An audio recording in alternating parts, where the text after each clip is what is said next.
shall send to the moon a giant rocket.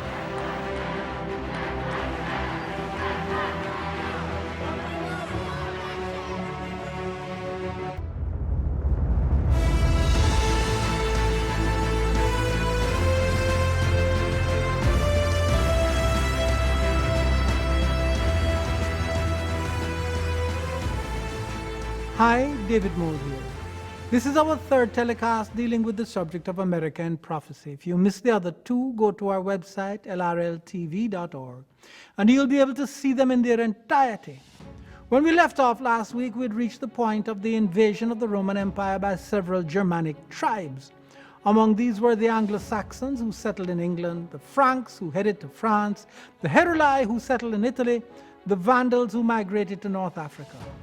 While historians disagree over the prominence attributed to each tribe, what is clear is that each, at some time in their history, held portions of Roman territory as separate and independent kingdoms. How many were there exactly? Sir Isaac Newton, known more for his prowess in the fields of science and mathematics and less for his writings on the prophecies, put it this way: whatever was their number afterwards, they are still called the 10 kings from their first number. This is on page 187 of his posthumously published Daniel and the Apocalypse, printed in 1733. 10 toes, 10 kingdoms. Much more information can be found in Encyclopedia Britannica, as well as Edward Gibbon's 6-volume work, The Decline and the History, rather, of the Decline and Fall of the Roman Empire. But I think we have made the key point necessary here. Beyond any shadow of a doubt, we know the identities of the 4 kingdoms of Daniel 2: Babylon, Medo-Persia, Greece, and Rome. As for the stone cut out without hands, that, as we said, is the kingdom of Christ and is yet future. So where does America come in? Trust me, I'll show you. Before doing so, though, there is a biblical principle that I'd like to share with you. It has to do with God decreeing something twice. For this, we're going to have to go back in time way before Daniel or Nebuchadnezzar were born. Yes, that's pretty far back in biblical history. We're going back to the story of Joseph in Egypt, which took place 1,000 years before Daniel was born. We'll pick it up in the story of Pharaoh's dreams about the 10 fat cows and the 10 skinny cows, and the 10 good ears of corn and the 10 bad ears of corn. That's found in Genesis 41. Both dreams meant the same thing. At the end of interpreting them, Joseph declares, "And for that the dream was doubled unto Pharaoh twice. It is because the thing is established by God, and God will shortly bring it to pass." 2 decrees mean the thing is established by God. That's what Joseph tells us. So here's the entire story. I'm going to read from the Bible. "And Pharaoh said unto Joseph, In my dream, behold, I stood up on the bank of a river, and behold, there came up out of the river 7 kine, fat-fleshed and well-favored. And they fed in a meadow, and behold, 7 other kine came up after them, poor and very ill-favored and lean-fleshed, such as I never saw in all the land of Egypt for badness. And the lean and the ill-favored kine did eat up the first 7 fat kine. And when they had eaten them up, it could not be known that they had eaten them, but they were still ill-favored, as at the beginning. So I awoke, and I saw in my dream, and behold, 7 ears came up in one stalk, full and good. And behold, 7 ears, withered, thin, and blasted with the east wind, sprung up after them. And the thin ears devoured the 7 good ears, and I told this unto the magicians, but there was none that could declare it unto me. And Joseph said unto Pharaoh, The dream of Pharaoh is one. God hath showed Pharaoh what he is about to do. The 7 good kine are 7 years, and the 7 good ears are 7 years. The dream is one. And the 7 thin and ill-favored kine that came up after them are 7 years, and the 7 empty years blasted with the east wind shall be 7 years of famine. This is the thing which I have spoken unto Pharaoh. What God is about to do, he showeth unto Pharaoh. Behold, there come 7 years of great plenty throughout all the land of Egypt, and there shall arise after them 7 years of famine. And all the plenty shall be forgotten in the land of Egypt, and the famine shall consume the land. And the plenty shall not be known in the land by reason of that famine following, for it shall be very grievous. And for that the dream was doubled unto Pharaoh twice, it is because the thing is established by God, and God will shortly bring it to pass. Genesis 41, 17 to 32. Did you get that? When God makes a decree twice, it is because the thing is established by him. In other words, what we learned about Nebuchadnezzar's dream in Daniel 2, that dream about the image whose head was of gold, whose breast and arms were silver, whose belly and thighs were brass, whose feet were of iron, etc. God is going to give it again. This time not to Nebuchadnezzar, but to Daniel the prophet. That said, let us now turn to Daniel 7. Remember now, I haven't forgotten our purpose to find America in Bible prophecy, but I promised you earlier that I would make it so clear to you that your Bible would never be the same. Your eyes are going to be opened like they have never been opened. Let's now go to Daniel 7. In the first year of Belshazzar, king of Babylon, Daniel had a dream and visions of his head upon his bed. Then he wrote the dream and told the sum of the matters. Daniel spoke and said, I saw in my vision by night, and behold, the four winds of the heavens strove upon the great sea. Daniel 7, 1 and 2. What are we looking at here? Two symbols are introduced here, wind and sea. Let's look at the wind first. 9 times in the King James Version, the term four winds is used. Most have references to the 4 points on a compass, north, south, east, and west, as in Matthew 24:31. Jesus speaking, and he shall send his angels with a great sound of a trumpet, and they shall gather together his elect from the 4 winds, from one end of heaven to the other. That's Matthew 24:31. But there are times when the symbol of winds is more than just the points on a compass. There are times when the symbol of wind is a symbol of strife, as in Revelation 7:1. And after these things I saw 4 angels standing on the 4 corners of the earth, holding the 4 winds of the earth, that the wind should not blow on the earth, nor on the sea, nor on any tree. That's Revelation 7:1. You can see the wind as a symbol of strife more clearly when the term wind is enlarged and becomes a whirlwind. Let's continue by looking at Jeremiah. Thus saith the Lord of hosts, behold, evil shall go forth from nation to nation, and a great whirlwind shall be raised up from the coasts of the earth.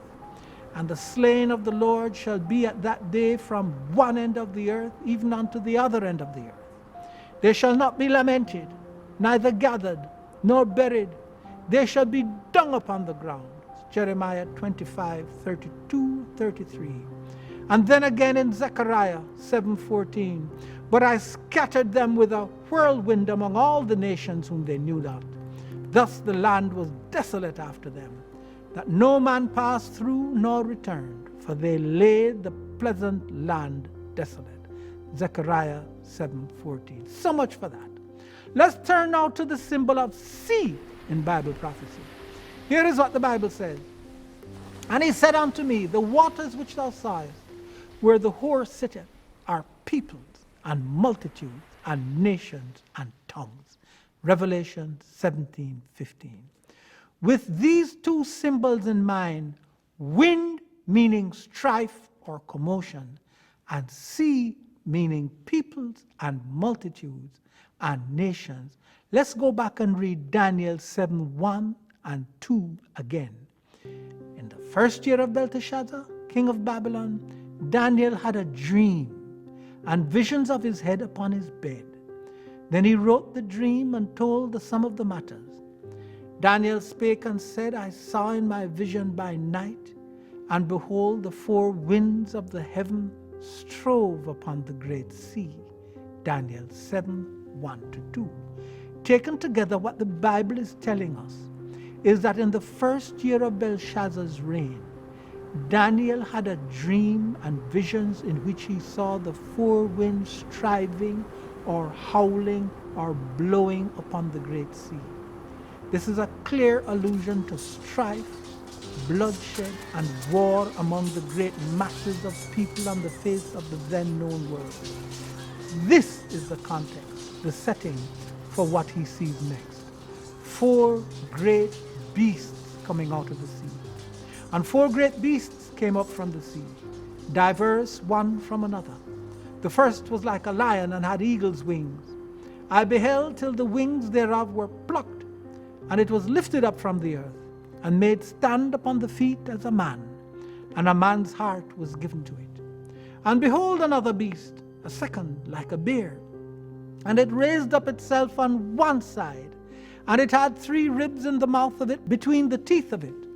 And they said thus unto it, Arise, devour much flesh. And after this I beheld, and lo, another like a leopard, which had upon the back of it 4 wings of a fowl. The beast had also 4 heads, and dominion was given to it. After this I saw in the night visions, and behold, a 4th beast, dreadful and terrible and strong exceedingly. And it had great iron teeth. It devoured and brake in pieces, and stamped the residue with the feet of it. And it was diverse from all the beasts that were before it, and it had 10 horns. Daniel 7:3-7. Now please don't feel bad if you have already begun to wonder what all this means. Daniel did too. He wasn't Superman. He needed help to understand this, just like you and I. Don't believe me? Listen to the next few verses. I, Daniel, was grieved in my spirit, in the midst of my body, and the visions of my head troubled me. I came near unto one of them that stood by, and asked him the truth of all this. That's Daniel 7:15 and 16. I can hear him. What does all this mean, my brother? Now, I don't know if he really called the angel brother. I'm just imagining. I know in the New Testament, when his counterpart, John the Evangelist, encountered an angel in the book of Revelation, he never called him brother. He fell at his feet to worship him. See it here? And I fell at his feet to worship him, and he said unto me, See thou do it not. I am thy fellow servant. Revelation 19:10. What did the angel say? Not do it. No bow down before me. You're supposed to bow down before one somebody, and that is God. Me not God. Me are your fellow servant. But at least the angel talks to him. So he told me and made me know the interpretation of the things. Daniel 7:16. What we're about to read has nothing to do with the brilliance or skill of Daniel as an interpreter of dreams, as though he by himself figured all this out. The angel told him. The angel interprets the dream for Daniel. Here he is talking to Daniel. These great beasts, which are 4 kings which shall arise out of the earth. But the saints of the Most High shall take the kingdom and possess the kingdom forever, even forever and ever. That's Daniel 7:15-17. So in this conversation between the angel and Daniel, the subject is really not about the beasts at all. But as it was in chapter 2, the subject is nations or kingdoms. Daniel is shown the essential history of the old world represented by 4 kingdoms, 4 consecutive kingdoms. And we know them to be consecutive because in Daniel 7 and 8, Babylon, Medo-Persia, and Greece are mentioned by name, each following after the other. As in Daniel 2, where the stone cut out without hands smashes the image to pieces, and God establishes his kingdom, so here in Daniel 7, the kingdom is given to the saints of the Most High in the final judgment scene of God. What then do we have? 2 parallel prophecies. One given to Nebuchadnezzar in Daniel 2 at the beginning of the Babylonian captivity, the other given to Daniel himself near the end of that captivity in Daniel 7. Let's look at these kingdoms one by one. The lion, the bear, the leopard, and the 4th beast, which has no likeness to anything that we know of in the animal kingdom, but which the Bible describes as dreadful and terrible and strong exceedingly. Let's look at the evidence that will support the fact that these are the very same kingdoms mentioned in chapter 2. Here in Daniel 7, the first kingdom is represented by the lion. Over in Daniel 2, that first kingdom is represented by the head of gold, seen here. We know this represents the Babylonian because the Bible said so. Thou art this head of gold. That's what Daniel told Nebuchadnezzar. The head of gold represents your kingdom, Babylon. That's over in chapter 2. Well, is there anything in the lion with eagle's wings over here in chapter 7 that would make it an appropriate symbol of the Babylonian kingdom? For sake of brevity, we'll consider 2 passages.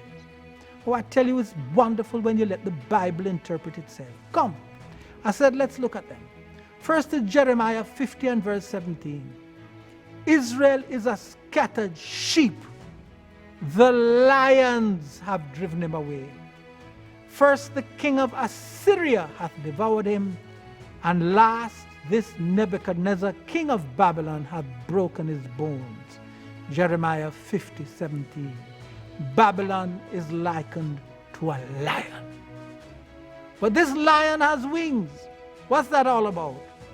Let's turn to Habakkuk chapter 1 verses 6 to 8 for the answer. God speaking, for lo, I raise up the Chaldeans, that bitter and hasty nation which shall march through the breadth of the land to possess the dwelling places that are not theirs. They are terrible and dreadful. Their judgment and their dignity shall proceed of themselves. Their horses also are swifter than the leopards, and are more fierce than the evening wolves. And their horsemen shall spread themselves, and their horsemen shall come from far. They shall fly as the eagle that hasteth to eat. Habakkuk 1, 6 to 8. You'll notice Habakkuk refers to the Chaldeans. That's just another word for the Babylonians, folks. The words are used interchangeably throughout the Bible, like here in Jeremiah 32, 28. Therefore thus saith the Lord, behold, I will give this city unto the hand of the Chaldeans, and into the hand of Nebuchadnezzar, king of Babylon, and he shall take it. Jeremiah 32, 28.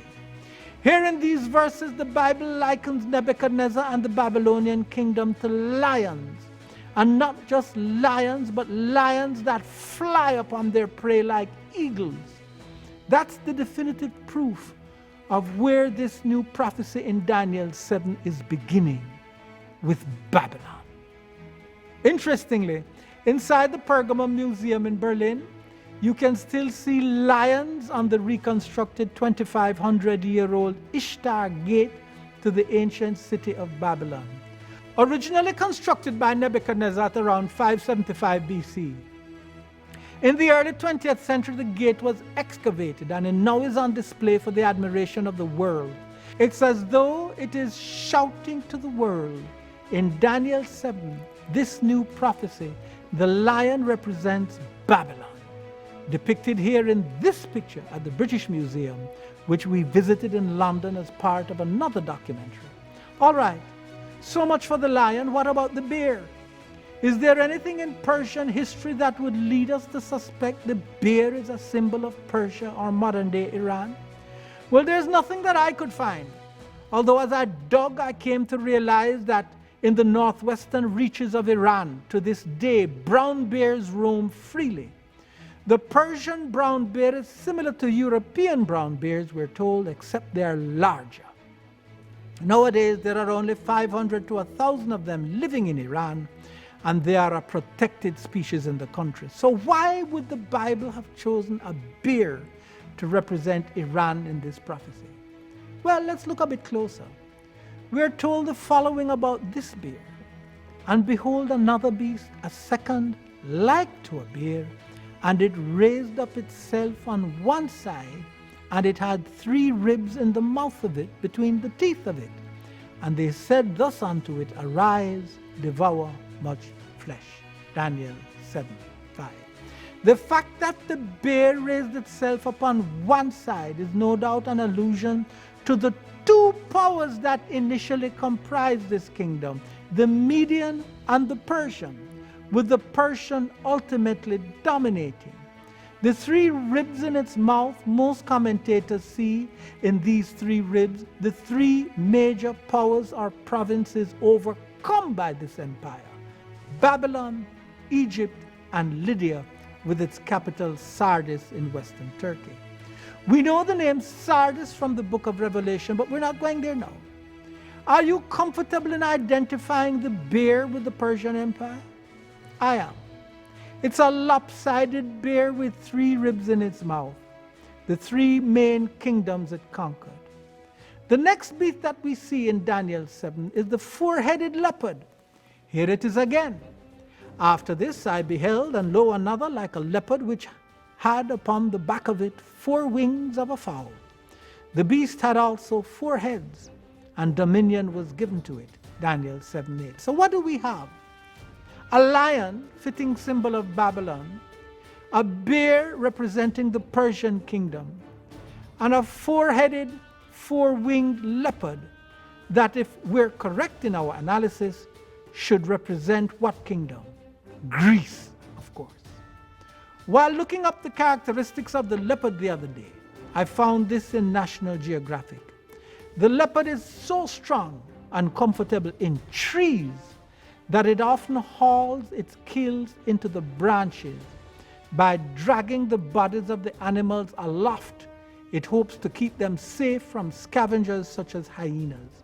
Leopards can also hunt from trees, where their spotted coats allow them to blend with the leaves until they spring with a deadly pounce.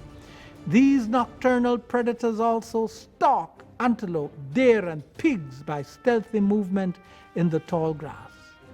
When human settlements are present, leopards often attack dogs and occasionally people. Leopards are strong swimmers, and they're very much at home in the water, where they sometimes eat fish or crabs. But this leopard in Daniel 7 has 4 wings and 4 heads. Why?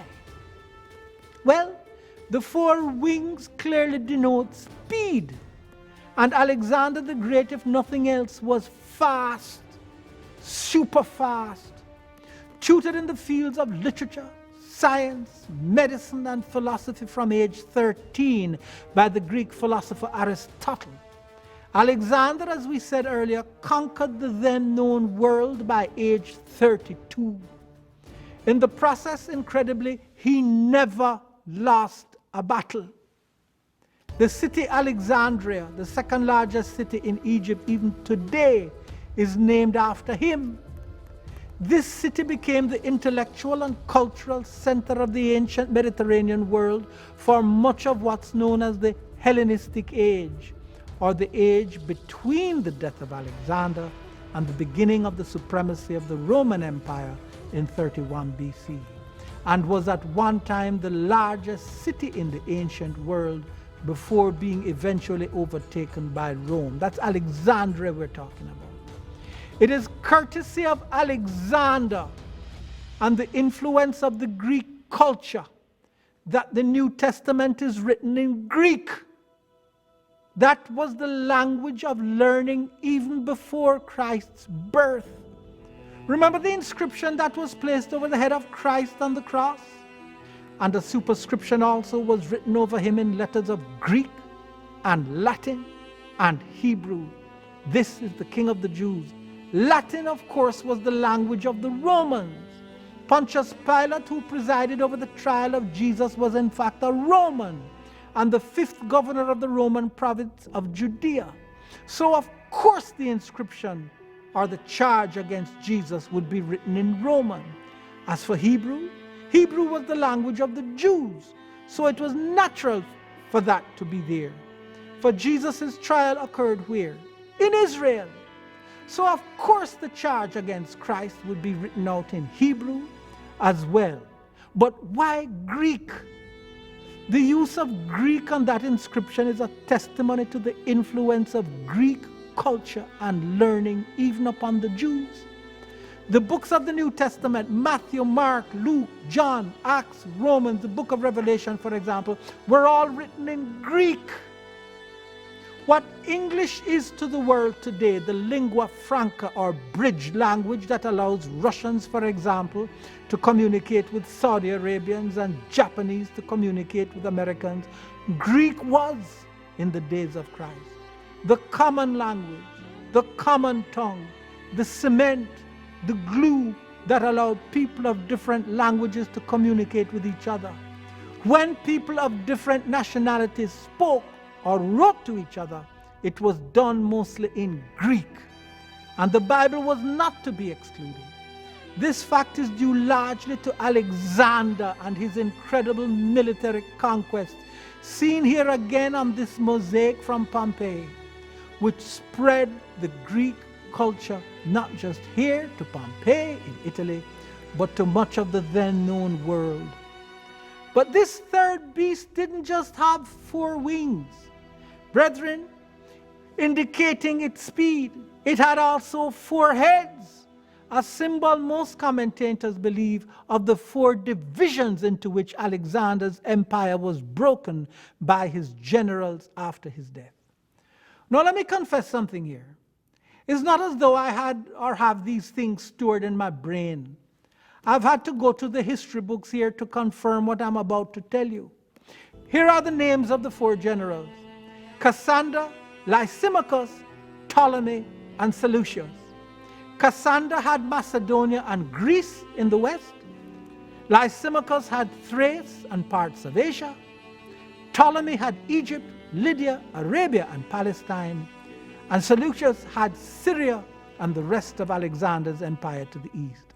4 heads, 4 wings, but 1 leopard, Alexander, master of the Grecian Empire. And now we come to the 4th beast, whom Daniel describes in the following terms.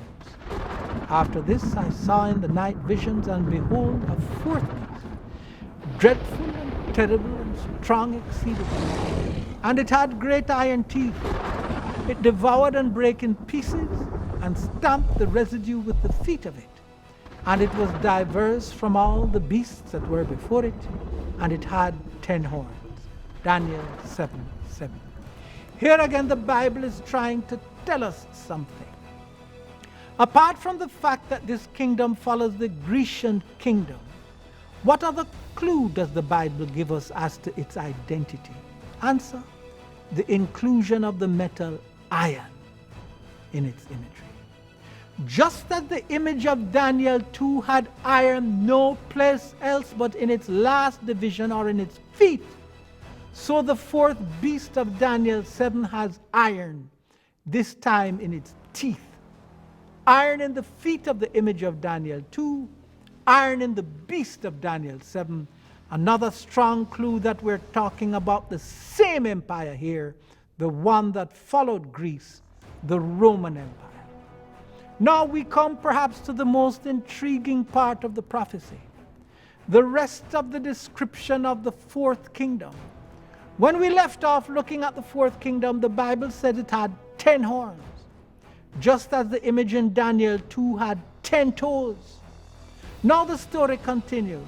The Bible says, I considered the horn, and behold, there came up among them another little horn, before whom there were 3 of the first horns plucked up by the roots. And behold, in this horn were eyes like the eyes of man, and a mouth speaking great things. That's Daniel 7:8. Remember now, Daniel is perplexed and doesn't have a clue what this 4th beast means. He understands Babylon because he lived there as a captive Jew.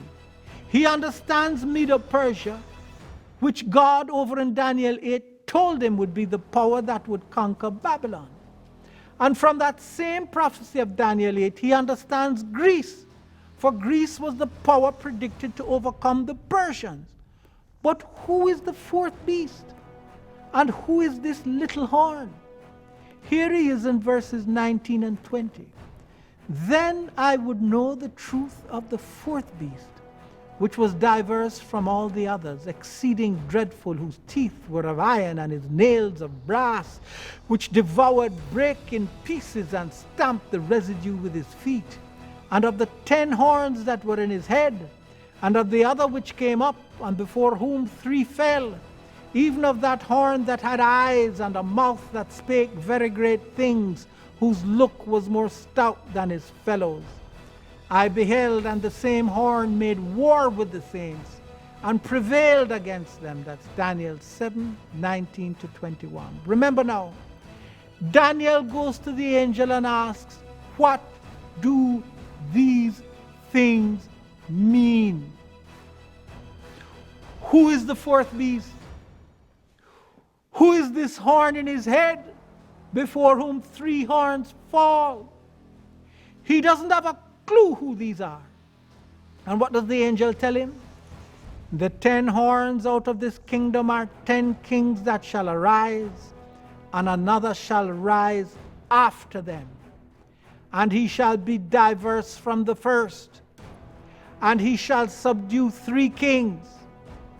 And he shall speak great words against the Most High, and shall wear out the saints of the Most High, and think to change times and laws. And they shall be given into his hand until a time and times and the dividing of time, but the judgment shall sit, and they shall take away his dominion to consume and to destroy it unto the end.